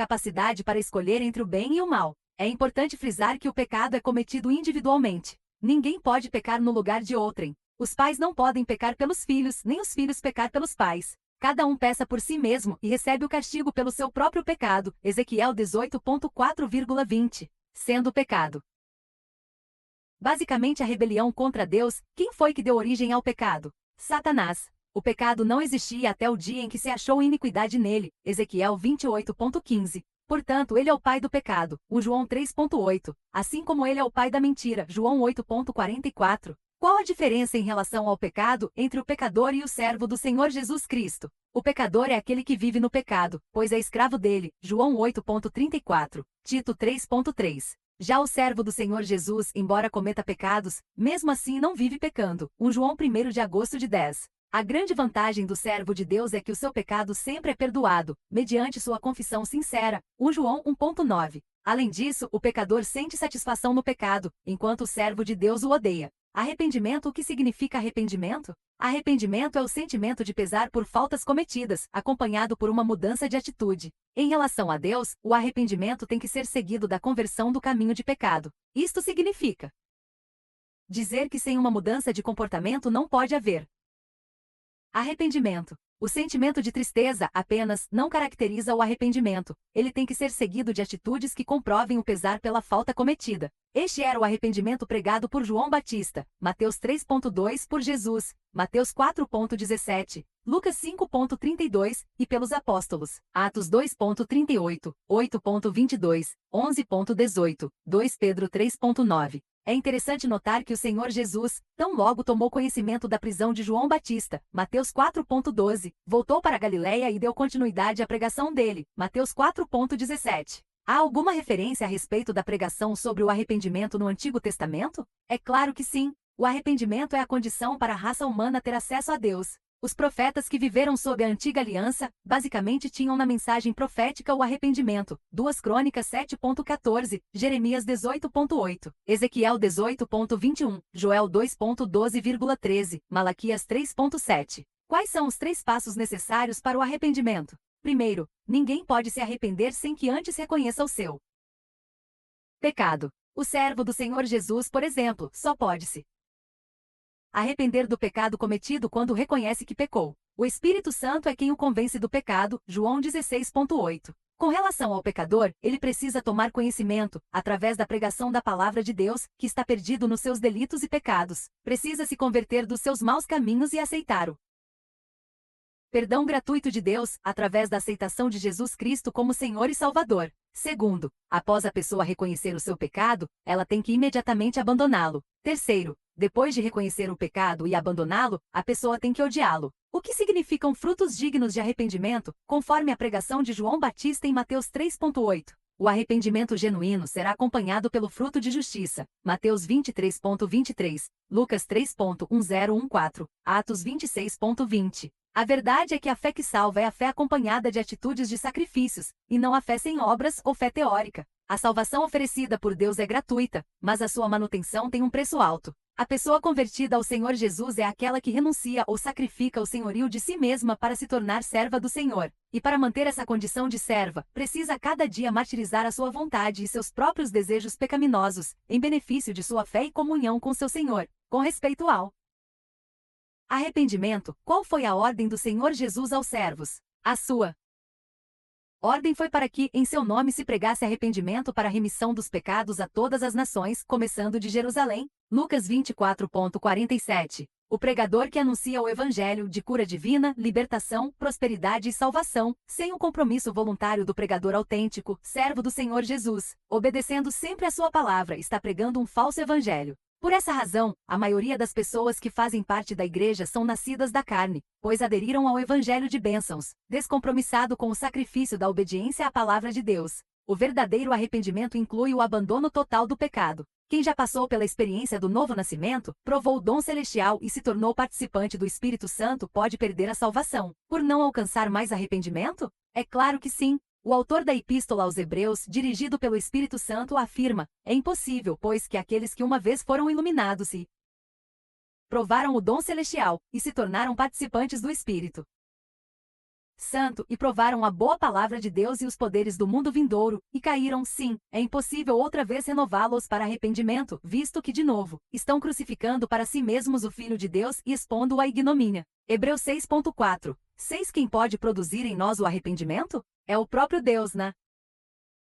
Pessoa do Espírito Santo, quem produz em nós o arrependimento, incluindo a tristeza para com ele, Romanos 2.4, 2 Coríntios 7.9 e 10, 2 Timóteo 2.25. O batismo nas águas. O que significa o batismo nas águas? O batismo nas águas significa o sepultamento simbólico da velha natureza do convertido, ou seja, ele morre para si mesmo e para o mundo, a fim de viver exclusivamente para o serviço do Senhor Jesus, Romanos 6.46. O que é velha natureza? A velha natureza é a natureza pecaminosa que nasce com toda a raça humana. É a inclinação natural do ser humano para o pecado contra Deus. É impossível alguém manter a velha natureza, ser cristão e ainda assim agradar a Deus? Não. A Bíblia garante que aqueles que se inclinam para a carne cogitam das coisas da carne, e o pendor da carne é uma grande inimizade contra Deus. Como consequência, o pendor da carne dá para a morte, Romanos 8.5, 8. Qual é a única exigência bíblica para que uma pessoa seja batizada nas águas? O candidato ao batismo nas águas tem que ter arrependimento dos seus pecados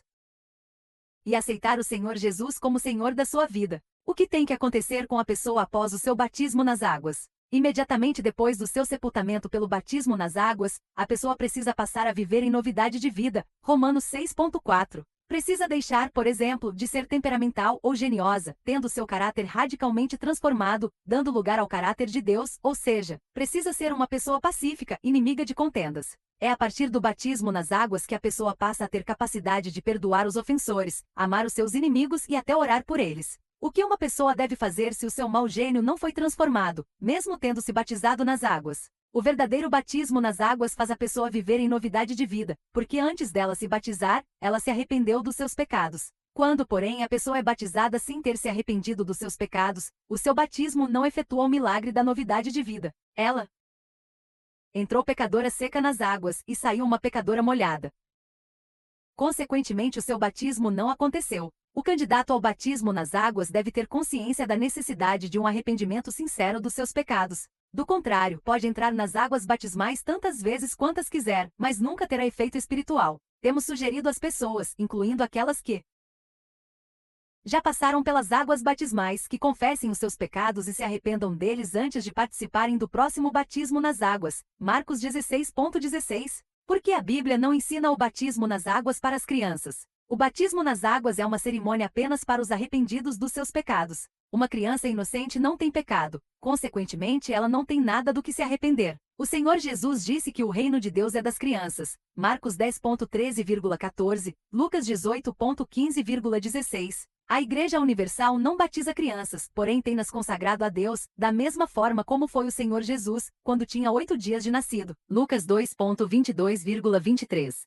Quando o cristão cai em tentação e comete pecado, precisa ser novamente batizado nas águas. Não. O batismo nas águas é para enterrar a velha natureza pecaminosa do pecador, e não para perdoar pecados. Quando o cristão comete pecado, ele tem obrigação de confessá-lo ao Senhor. 1 João 1.9. É importante saber que o pecado não tem domínio sobre o cristão. Romanos 6.14. Quando o cristão peça, ele o faz consciente, pois o Espírito Santo sempre o adverte, antes de cometer o pecado. Se ele insiste, é porque é sem vergonha. A sua confissão sincera ao Senhor o fará limpo, pelo sangue vertido na cruz. Para que uma pessoa possa ser salva, tem que ser batizada nas águas. Depende. O ladrão na cruz não foi batizado nas águas, nem no Espírito Santo, e muito menos teve um novo nascimento. Entretanto, ele foi salvo. Por quê? Porque dentro de mais algumas horas ele estaria morto. Ora, o mesmo ocorre com aqueles que se encontram à beira da morte, e aceitam o Senhor Jesus como Salvador. Mas para aqueles que têm de enfrentar diariamente os desafios dos atrativos de um mundo inimigo de Deus, e lutar contra os desejos da própria carne, somente o sepultamento da carne, batismo nas águas, e o encher-se do Espírito de Deus, batismo com o Espírito Santo, dará resistência ao mal e conservará sua salvação. A verdade é que a salvação gratuita que Deus oferece, através do seu Filho Jesus, é simples e fácil, porém o difícil é conservá-la. A necessidade de vigilância constante quanto a salvação é tão importante, que o Senhor Jesus adverte a todas as igrejas, em Apocalipse, que somente o vencedor terá direito à vida eterna.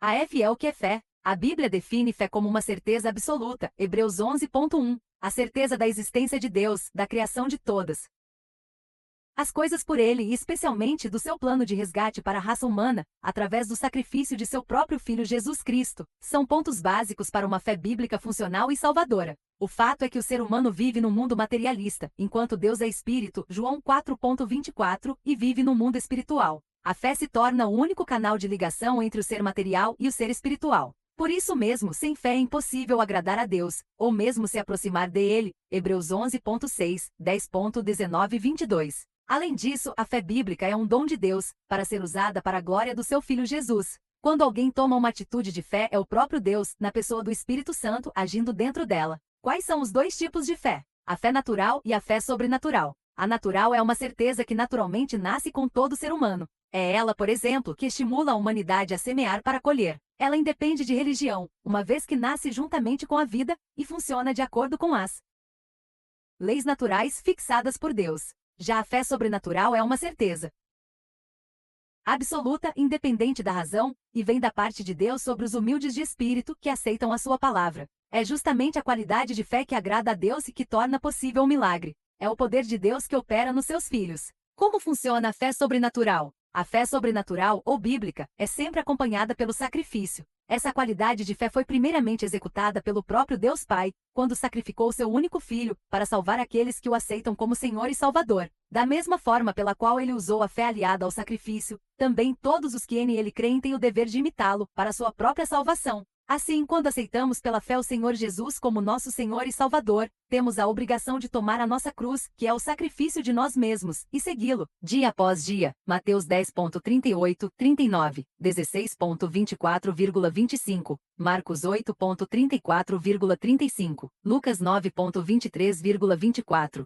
17,33, João 12.25. A Bíblia nos ensina ainda que, pela fé, Abel ofereceu a Deus mais excelente sacrifício do que Caim, pelo qual obteve testemunho de ser justo, tendo a aprovação de Deus quanto às suas ofertas. Por meio dela, também mesmo depois de morto, ainda fala. Hebreus 11.4. Em outras palavras, por causa da sua fé, ou de acordo com a qualidade da sua fé, Abel ofereceu a Deus mais excelente sacrifício do que Caim. Se Abel tivesse a mesma qualidade de fé que seu irmão Caim, ele ofereceria mais excelente sacrifício? É claro que não. E se Abel não tivesse fé com qualidade, ofereceria também mais excelente sacrifício? Não. A qualidade da oferta determina a qualidade da fé, assim como a qualidade da fé determina a mais alta expressão da fé sobrenatural, a fé com qualidade. A oferta de Abel não foi apenas uma expressão de fé, mas foi a mais alta expressão de qualidade de fé. A oferta de sacrifício de Abel apresenta três grandes características. 1.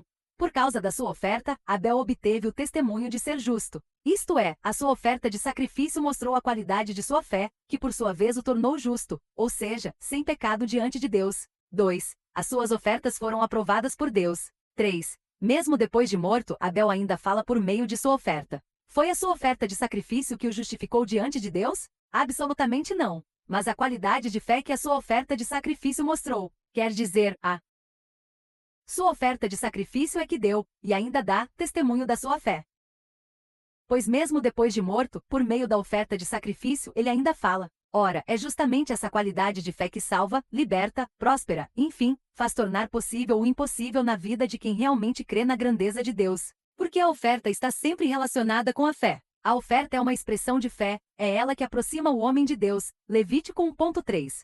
Se ela não estiver relacionada com a fé do ofertante, deixa de ser oferta para ser uma esmola. A oferta de sacrifício exprime o mais alto nível de fé, a fé que agrada a Deus. Como nasce a fé? A fé nasce através da pregação da palavra de Deus, Romanos 10.17. Quem é o autor da fé? O Senhor Jesus Cristo é o autor e consumador da fé, Hebreus 12.2. Pode alguém receber a salvação pela fé de outrem? Não. A salvação é individual e também depende da fé individual de cada um. Cada pessoa é salva pela sua própria fé, Hebreus 2.4, 10.38. Qual é o relacionamento entre a fé e o amor? A fé é o único instrumento de salvação eterna, Hebreus 10.38, ou seja, ela nos leva à comunhão com Deus. A fé é o elemento de ligação da raça humana com Deus, e Deus é amor, 1 João 4.16. Portanto, o amor de Deus somente é possível mediante a ação da fé, pois, havendo a fé em Deus, o Espírito Santo derrama o seu amor em nossos corações. Romanos 5,5.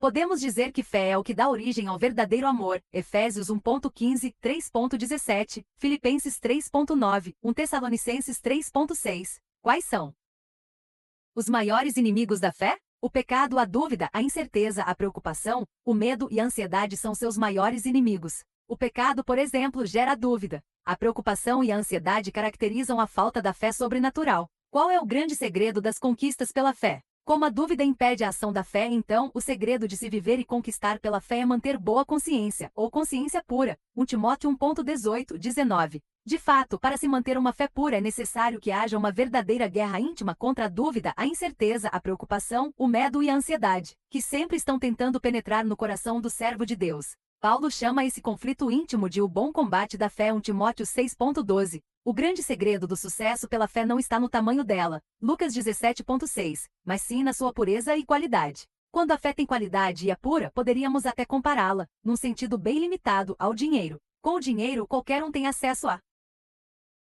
tudo que o mundo lhe oferece, porém, com a fé viva na palavra de Deus, a pessoa tem acesso a tudo aquilo que ela determinar no seu coração. Como se identifica uma fé com qualidade? A fé com qualidade é identificada pela oferta, Gênesis 4,15, 22 de janeiro de 12, Isaías 53,2, 7, Lucas 21,1, 4, João 3,16. De fato, é na oferta que se oferece a Deus que se identifica a qualidade de fé que se tem. O melhor exemplo pode ser visto na oferta de Abel. Pela fé, Abel ofereceu a Deus mais excelente sacrifício do que Caim, pelo qual obteve testemunho de ser justo, tendo a aprovação de Deus quanto às suas ofertas. Por meio dela, também mesmo depois de morto, ainda fala. Hebreus 11,4. A oferta identifica a fé, e a fé identifica o relacionamento que se tem com Deus. Dízimos e ofertas. Qual a diferença entre o dízimo e a oferta? A palavra dízimo no hebraico significa literalmente a 10ª parte. Na lei de Deus, o povo de Israel tinha a obrigação de entregar a 10ª parte das crias dos animais domésticos, dos produtos da terra e de mais rendas, como reconhecimento do seu senhorio. Levítico 27,30, 32, Números 18,21,26, Deuteronômio 14,22, 29. O dízimo caracteriza a fidelidade do servo de Deus, enquanto que a oferta indica o seu amor e sua consideração para com ele. Enquanto o dízimo é uma obrigação, Malaquias 3 de julho de 12, por parte do servo para com o Senhor Jesus, Mateus 23,23, Lucas 11,42, a oferta é espontânea e deve ser dada com alegria. Romanos 12,8, 2 Coríntios 9,7. Qual o sentido real da oferta? A oferta simboliza a oferta de Deus ao mundo, ou seja, Jesus Cristo, João 3,16. E somente por meio dessa oferta é que podemos chegar a Deus, João 14,6. Portanto, a oferta, além de simbolizar a pessoa do Senhor Jesus Cristo, também é o que aproxima o ser humano de Deus, Levítico 1,3. Qual é o sentido real do dízimo? Quando uma pessoa se torna realmente serva do Senhor Jesus, há nela uma consciência de que sua vida, e tudo mais que a envolve, passa a pertencer ao seu Senhor. Portanto, tudo que ela é ou tem, venha a ser ou ter, passará a pertencer, exclusivamente, ao seu Senhor. Quando ela paga o seu dízimo, na verdade está devolvendo ao seu mestre e Senhor a 10ª parte daquilo que ele lhe deu. Ora, o dízimo se torna um reconhecimento do senhorio do Senhor Jesus Cristo na vida daqueles que lhe são servos. Prova disso é que um incrédulo não paga dízimo, ou seja, não reconhece Jesus Cristo como Senhor. Existe diferença entre a bênção proveniente dos dízimos e a proveniente das ofertas? Sim, porque os dízimos são as primícias, ou os primeiros frutos, de toda a nossa renda, e as ofertas são oferecidas dos 90% que restaram. O dízimo significa que Deus está em primeiro lugar na vida do dizimista, enquanto que a oferta é uma espontaneidade, que vai depender do amor do ofertante para com Deus e a sua obra. Uma pessoa pode ser fiel nos dízimos, forçada pela lei da consciência em obedecer à palavra de Deus, e ainda assim não amá-lo de todo o coração, de todo o entendimento e com todas as suas forças. É semelhante ao marido que é fiel à sua esposa por causa da sua fé cristã, dos filhos ou mesmo por causa da sua posição de destaque na empresa onde trabalha. O seu amor por ela, no entanto, há muito tempo já acabou. O casal tem vivido apenas de aparências. Há muitos que se dizem cristãos, porém são apenas na aparência, como foram os fariseus na época do Senhor Jesus. Como Deus considera aqueles que não são dizimistas fiéis? Deus os considera como ladrões, conforme Malaquias 3,8-9, roubarão. Homem a Deus, todavia vós me roubais e dizeis, em que te roubamos? nos dízimos e nas ofertas. Com maldição sois amaldiçoados, porque a mim me roubais, vós, a nação toda. O que é a Bíblia sobre o sábado? A Bíblia diz que, e havendo Deus terminado no dia 7º a sua obra que fizera, descansou nesse dia de toda a sua obra que tinha feito. E abençoou Deus o dia 7º e o santificou, porque nele descansou de toda a obra que como Criador fizera. Gênesis 2.2:3 Na lei de Moisés, o 7º dia da semana foi separado como dia de descanso do trabalho normal, para repouso pessoal e adoração ao Senhor. Êxodo 20.10, Deuteronômio 5.14. Por que o cristão da Igreja Universal do Reino de Deus não observa o sábado como os judeus? Há várias razões, dentre as quais citaremos as principais. Acreditamos que as exigências cerimoniais da lei foram canceladas na morte do Senhor Jesus. Colossenses 2.14-16, Romanos 14.5,6, Gálatas 4.9-11. B. Observamos o domingo como dia de repouso pessoal e adoração ao nosso Senhor Jesus, tendo em vista o fato de ter ele ressuscitado nesse dia. O Novo Testamento chama esse dia de o Dia do Senhor. A igreja primitiva dedicava o domingo, primeiro dia da semana, para adorar a Deus e comemorar a ressurreição do Senhor Jesus Cristo. Atos 20.7, 1:16.2, Apocalipse 1.10, Coríntios C. Considerando o fato de que nós não somos obrigados a observar o sábado judaico, temos fortes razões bíblicas para dedicar um dia, em 7, para repouso e adoração ao nosso Deus. Optamos pelo domingo como a igreja primitiva. D. O princípio de um dia sagrado de repouso foi instituído antes da lei judaica, Gênesis 2.3. Isso indica que o propósito divino é que um dia em 7 seja uma fonte de bênçãos para toda a humanidade, e não apenas para o povo judeu. E assim como o sábado foi um sinal da aliança de Deus com o povo de Israel, Êxodo 31.16-17, o domingo, dia de adoração do cristão, é um sinal de que este pertence ao Senhor Jesus, que na verdade nunca cancelou o princípio de um dia de descanso para o homem. O que ele reprovou foi o abuso dos líderes judaicos quanto à guarda do sábado, Mateus 12.18, Lucas 13 de outubro de 17, 14.16, mostrando que o descanso semanal foi dado por Deus para o bem-estar espiritual e físico do homem, Marcos 2.27. O domingo, como dia de descanso, pode ser substituído. Sim, pois o dia de descanso foi feito em favor do ser humano, e não o ser humano feito para o descanso semanal, Marcos 2.27. Os anjos. O que são os anjos e qual é o trabalho que eles executam? A palavra anjo em latim significa mensageiro. Portanto, daí eles são mensageiros. Foram criados por Deus antes fundação do mundo, Colossenses 1.16, para executar as suas ordens, Hebreus 1.13,14. Qual a condição espiritual em que os anjos foram criados? Os anjos foram criados por Deus com a mesma liberdade de escolha que os homens. Com o livre-arbítrio, eles podem escolher entre obedecer a Deus ou se rebelar contra ele. Prova é que numerosos anjos decidiram seguir a rebelião de Satanás, Ezequiel 28 de dezembro de 17, 2 Pedro 2.4, Judas 6, Apocalipse 12.9, e se transformaram em demônios. Quais são as categorias principais dos anjos que a Bíblia nos revela? Arcanjo é o anjo principal, Judas 9, 1 Tessalonicenses 4.16, serafins, Isaías 6.2, querubins, Ezequiel 10.1-3, e anjos, Efésios 3.10, Colossenses 1.16. Quais são os únicos nomes de anjos registrados na Bíblia? Miguel, o arcanjo, Judas 9, 1 Tessalonicenses 4.16 e o anjo Gabriel, Daniel 9.21, Lucas 1.19,26. Quais são as principais condições e atribuições dos anjos? Como seres celestiais, eles assistem na presença de Deus continuamente e executam numerosas atividades na face da terra, por ordem divina, como por exemplo, adoram a Deus, Hebreus 1.6, Apocalipse 5.11 e 7.11. B.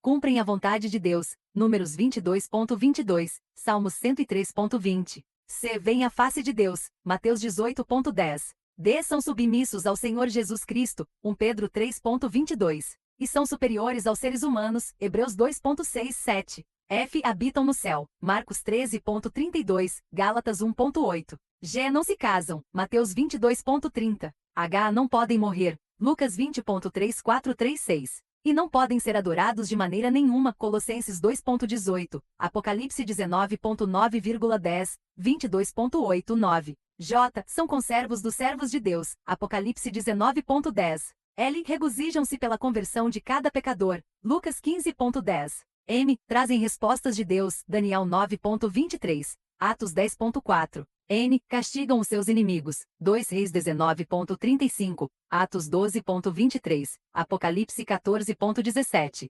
16.21. O lutam contra as forças demoníacas. Apocalipse 12.79. P. Conduzem os salvos ao céu. Lucas 16.22. Que acompanharão Jesus quando ele voltar. Mateus 24.